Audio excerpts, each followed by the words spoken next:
Pour mon premier magazine de super-héros mag, en tout cas, que je défends beaucoup, et ça, c'est côté ma vraie culture, que je vais vous parler ma passion, on va vous parler comment c'était les comics. Alors, au départ, les comics, c'était comme un journal de magazine qu'on voit, par exemple, comme ici, Paris, les Parisiens, côté de Progrès, côté même le premier magazine de Paris Match.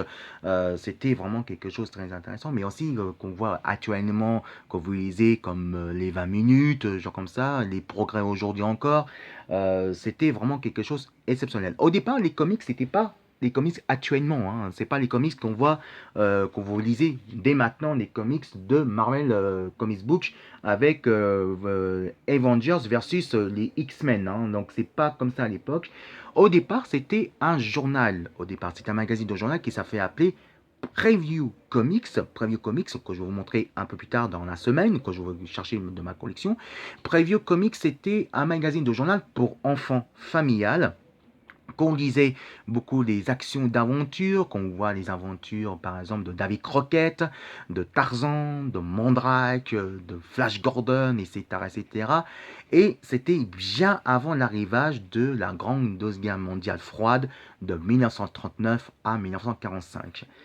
Depuis que DC Comics a été créé, bien qui était fait la grande naissance des grosses éditions de 1935 et bien sûr faire sortir le premier comics de Action Comics de Superman en 1938 et le premier comics book de The Batman The Dark Knight Detective Comics en 1939, et ben on peut dire que Preview était vraiment le magazine de 100% des comics avant les super-héros. Ensuite, vers les années 50, il y avait un autre magazine qui s'est plus côté des comics horreur de magazine. Si je vous parlais de 1959, de Vampirella, Vampirella, c'est la première héroïne femme vampire, en tout cas, qui a fait une histoire vraiment de fantastique vampirique, bien avant de Buffy contre Vampire. Mais sauf que cette fois-ci, c'est dans la planète, la planète de Vampirion.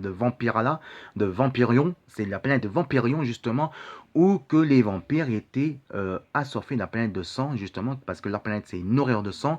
Et sauf qu'évidemment, qu'ils sont tellement fins de leur sang, leur planète de Vampirion, et ben, en tout cas, n'est plus. Sauf qu'évidemment, il y a des vampires qui font des trafics pour faire vivre dedans, qui sont dans la planète Terre, pour nourrir les humains et faire les trafics comme de drogue, mais en version de sang.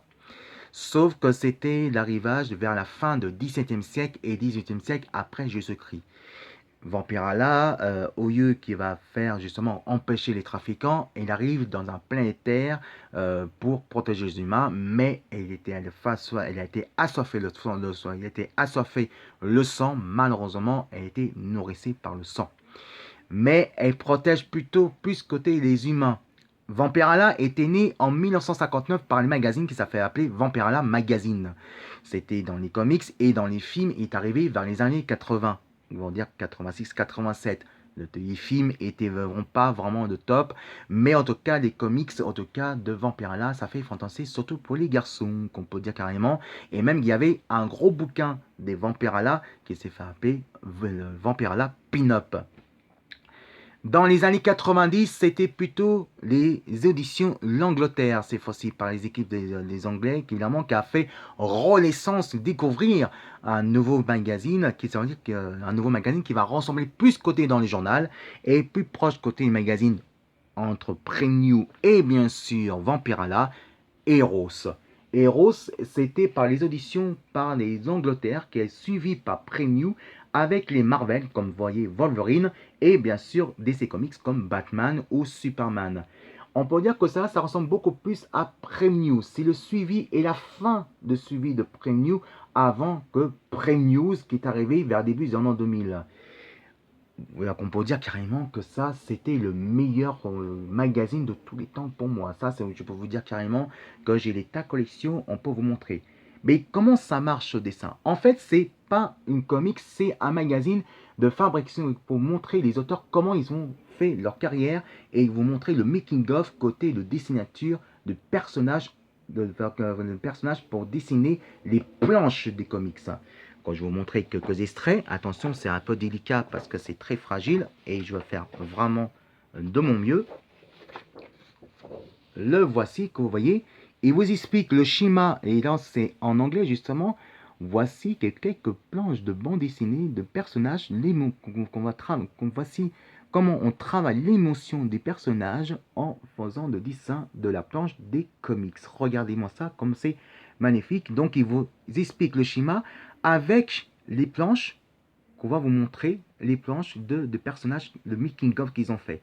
Et on peut vous dire que c'est un très bon magazine à propos de ça. Et ça, je peux vous dire franchement, c'est arrivé vraiment. Et c'est en Angleterre, c'était vraiment vendu comme un petit pain. Alors, on faut dire carrément que les comics Heroes Magazine est arrivé vers début des années 90. Et bien sûr, le tout premier couverture qui est arrivé, c'était avec Batman. Voilà, Batman est arrivé justement en juillet et en août 1992. C'était le tout première couverture de Batman de Heroes et suivi d'une belle couverture derrière avec Wolverine. Voilà. Donc Wolverine était là avec les X-Men. C'est pour ça que oui, Preview Comics était bien au départ dans les années 30. On peut dire que pendant la Deuxième Guerre mondiale, de 1939 à 1945.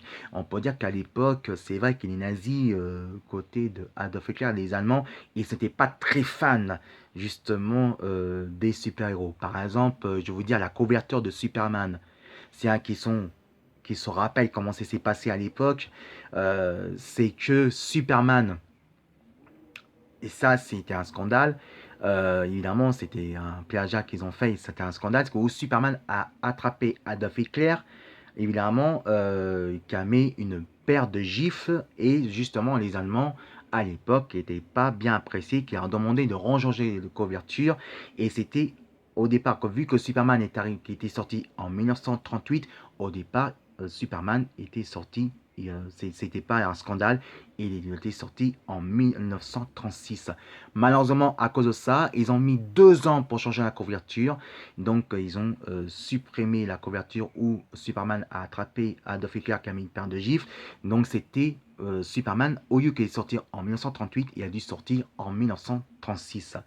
Malheureusement, ils ont attendu 2 ans et ils ont changé la couverture où Superman, évidemment, à l'époque, le Action Comics a mettre des couvertures ou met des coups de poing dans les marrons, dans les robots mécaniques. Si vous aimez mon petite histoire de comment s'étaient créés les comics à l'époque de Preview jusqu'à Heroes, justement, et ben vous regardez YouTube Magazine et vous regardez Culture Pop Super Hero Mag. Et ben voilà, donc ici Fidèle, le petit reporter de journaliste qui défend beaucoup les cultures pop de Super Hero Mag sur YouTube, vidéo magazine. Et si vous aimez ma petite chronique la vidéo, et ben vous regardez ça et vous cliquez le pouce et envoyez pas un commentaire. Allez, sur ce, je vous dis à dans quelques jours dans le prochain épisode de Culture Pop Super Hero Mag. Sur ce, ciao bye et vive les super-héros 100% mag et les super-héros 100% mag sur YouTube et enfin de retour. Donc c'est plus Comics Book Magazine Bénévole. Maintenant c'est un nouveau bébé sur YouTube qui s'appelle Super Hero Mag pour pour les grosses éditions, que ce soit pour Marvel, DC Comics, que ce soit aussi pour Boom Comics Studio, que ce soit évidemment de Dark Horse, Image Comics et surtout pour les Panini Comics. Et ça, nous les fans, on est une grande famille des super-héros. Vous pensez pas? Allez, on va faire un commentaire sur ce. Ciao, bye, salut et vive les super-héros sur YouTube Magazine dans Super Hero Mag.